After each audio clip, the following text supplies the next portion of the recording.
Hey there, everybody. Welcome back to another segment of Would You Rather? These have been a lot of fun. They have been fun. They've also been very eye-opening because before we can Would You Rather, we do some research so that we can, as correctly as possible, come to you guys with the information so you can make a sound decision on which one you would rather do, see, feel, all that fun stuff. All of that good stuff. Today is nothing short of Would you rather? Would you rather? So, like we said, you're going to read, and then I'm going to read, and then we will ask you guys, would you rather? All right. Whew, this one's a little, This one's hard. This one's hard not to give it away already, like. True. So this one is from the book of Job. So I'm going to read from chapter 41, Job chapter 41. I'm going to read verse 1, and then I'm going to skip into later in the chapter. So verse 1 of chapter 41. Can you pull in the Leviathan with a fishhook or tie down his tongue with a rope? His back has rows of shields tightly sealed together. Each is so close to the next that no air can pass between. They are joined fast to one another. They cling together and cannot be parted. His snorting throws out flashes of light. His eyes are like the rays of dawn. Firebrands stream from his mouth. Sparks of fire shoot out. Smoke pours from his nostrils as from a boiling pot over a fire of reeds. Wow. His breath sets coals ablaze and flames dart from his mouth. Strength resides in his neck. Dismay goes before him. The folds of his flesh are tightly joined. They are firm and immovable. His chest is hard as a rock, hard as a lower millstone. When he rises up, the mighty are terrified. They retreat before his thrashing. The sword that reaches him has no effect, nor does the spear or the dart or the javelin. Iron he treats like straw, and bronze like rotten wood. Arrows do not make him flee. Sling stones are like chaff to him. A club seems to him like a piece of straw. He laughs at the rattling of the lance. Nothing on earth is his equal, a creature without fear. He looks down on all that are haughty. He is king over all that are proud. Wow. So today, we are talking about the Leviathan, some animal in the Bible at this time. And you are going to talk about the behemoth, found in Job chapter 40, starting verse 15. Look at the behemoth, which I made along with you, and which feeds on grass like an ox. What strength he has in his loins, what power in the muscles of his belly. His tail sways like a cedar, the sinews of his thighs are close-knit. His bones are tubes of bronze, his limbs like rods of iron. He ranks first among the works of God, yet his maker can approach him with his sword. The hills bring him their produce, and all the wild animals play nearby. Under the lotus plants he lies, hidden among the reeds in the marsh. The lotuses conceal him in their shadow. The poplars by the stream surround him. When the river rages, he is not alarmed.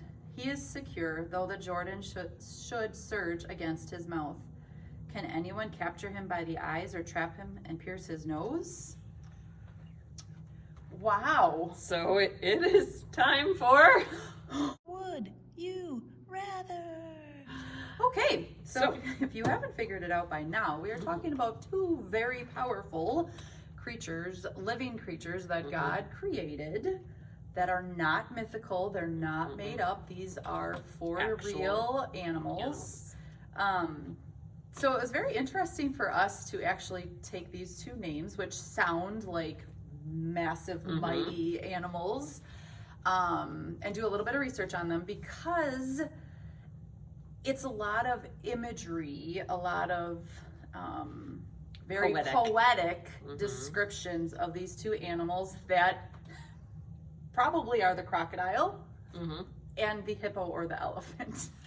As best as we can compare them to animals that exist today. So Job's time happens like shortly after creation. We're talking even like before the flood kind of time frame. So while it's more in the middle of the Old Testament timeline wise, it actually is closer to the beginning of time. And so animals might have looked a lot different. And so animals that we know today might have gone extinct, obviously, and things like that. So we like the description is best given to us as a hippopotamus or an elephant and a crocodile, but that doesn't necessarily mean like that's the size. They could have been a lot bigger. We do know elsewhere in scripture the Leviathan is described as like a sea-like creature with multiple heads. The behemoth is described as just this very large, some even say like it could have been the dinosaurs. Land animal. Land animal. So a sea animal versus a land animal. So that's your would you rather today. Leviathan, sea animal. Behemoth, land animal. And it's would you rather see one? Which one would you rather see? We're not asking you to touch it or hug it or swim with it or run alongside it. So when you first started describing yours, like my mind automatically went to Harry Potter when he fights the basilisk, okay? Like big, scary, like almost serpent-like type thing. Oh, also, I think if I saw the Leviathan, I don't think I'd ever get back in the water. No.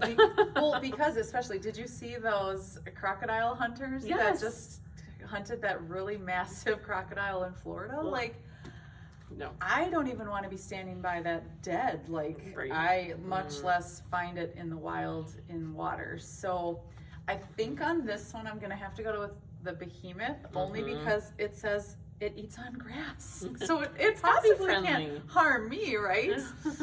I'm going to go with you. I'm going to go with the behemoth. I don't think I'd ever get near the water again if I saw the Leviathan. So, my friends. What about you? Which one would you rather see, the Leviathan or the behemoth? Let us know and, yeah. And feel free to look up some Google images. They are quite descriptive. Yeah, maybe we'll include some after this video. There you we'll go. show some pictures so that you guys can make a more educated decision on which one you would like to see in the wild. Important for research. All right. We hope that you have a great week and that you'll join us next time on